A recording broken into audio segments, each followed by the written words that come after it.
Bonjour. L'action Athos. L'action Athos pourrait bien continuer de monter. Je m'explique, je vous dis pourquoi je pense ça. Je ne dis pas qu'il va monter, hein, je vous dis que je pense que ça va monter. Ici, il y avait une résistance, ici le 6 mars 2025. Il a donc cassé en clôture cette résistance. Donc après, logique, il fait une petite respiration et il vient rebondir sur cette résistance ici qui devient support ici. Vous voyez, support. Ici à 51,34. Juste en dessous, j'ai noté un petit support H4 où on peut placer son stop loss en dessous. Après, le stop loss, vous le placez où vous voulez. Ce que je vois aussi, c'est que le prix, il a fait un beau running là, un A, un B et un C, avec un plus bas plus haut que le précédent et un plus haut que le précédent. Nous sommes donc en tendance haussière. On est d'accord. La tendance est haussière. Les plus hauts sont plus hauts, les plus bas sont plus hauts. Maintenant, il ne faut pas qu'il casse trop la trendline là et qu'il vienne s'installer en dessous parce qu'après, ça va sentir le gasoil. Hein. Voilà. Selon mon indicateur que vous pouvez télécharger sur ma page, hein, on est neutre dans toutes les unités de temps et baissier en mensuel. Mais là, il suffirait que la EMA7, la jaune, repasse au-dessus de la rouge pour que la tendance passe haussière, selon mon indicateur. Mais selon, là, pour l'instant, la théorie de dos, on est bien en tendance haussière. Hein.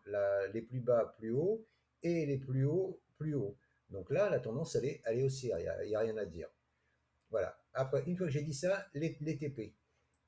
Alors, ce que vous pouvez faire, c'est attendre d'aller casser là-haut, le dernier plus haut. Mais si vous attendez, voilà, le stop, vous allez mettre le stop, après, il va être loin.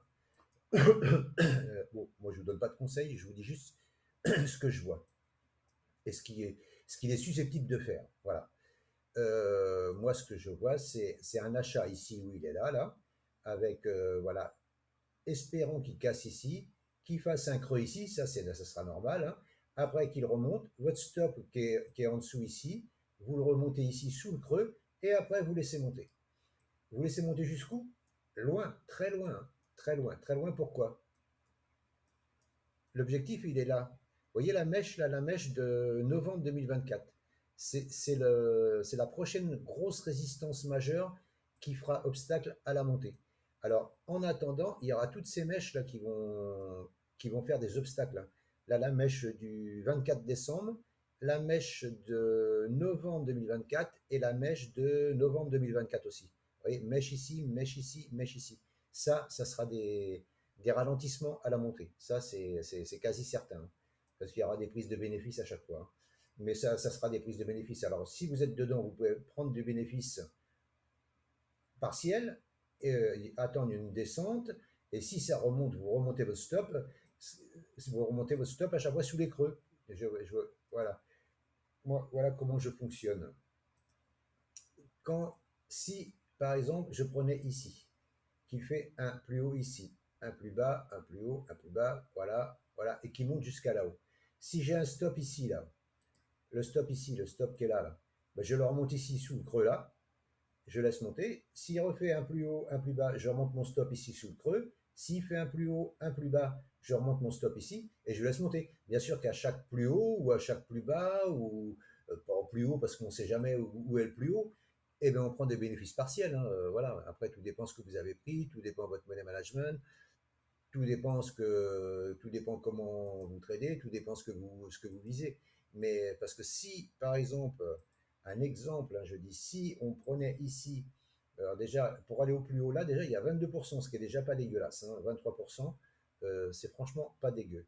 Après, il y a 41% là, 60% ici, 75, 78% ici, et là il y a 100%, je crois, voilà, c'est ça, 100%.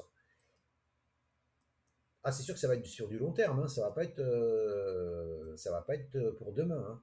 Mais voilà, pour moi, tant qu'on reste au-dessus de l'oblique, surtout au-dessus des supports horizontaux là, parce que les supports horizontaux, ont bien plus de force que les supports obliques, hein. Voilà. Donc là, on peut enfoncer l'oblique, voilà. Mais bon, après, si on pète le support H4 ici, là, que je vais vous montrer, hop, en H4, voilà, il y a un support H4 ici, vous voyez, support H4. Si on pète ce support-là, bon, bah déjà, si vous prenez maintenant, vous pouvez mettre un stop en clôture. Si on clôture sous ce support H4, vous fermez. Voilà. Ou alors vous gardez, vous attendez ici et vous reprenez ici si vous avez un setup ici. Voilà. Mais après, soit vous avez une conviction haussière, soit oui ou non. Pour l'instant, moi je vous dis, la tendance elle est haussière. Il suffit que là, ou alors vous attendez que la EMA7, la jaune, croise la 20. Et là, vous aurez encore un signal d'achat. Maintenant, il faut voir. Chacun verra ce qu'il voudra y voir. Moi, je vous partage ce que j'ai vu et ce que je crois. Je crois que la tendance, elle est haussière et que ça va continuer. Avec des plus hauts, des plus bas, plus bas. J'insiste parce que c'est la base.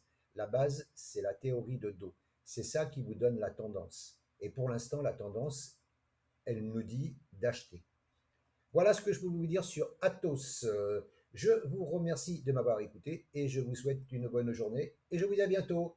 N'oubliez pas, likez, partagez, commentez. À bientôt. Ciao, ciao.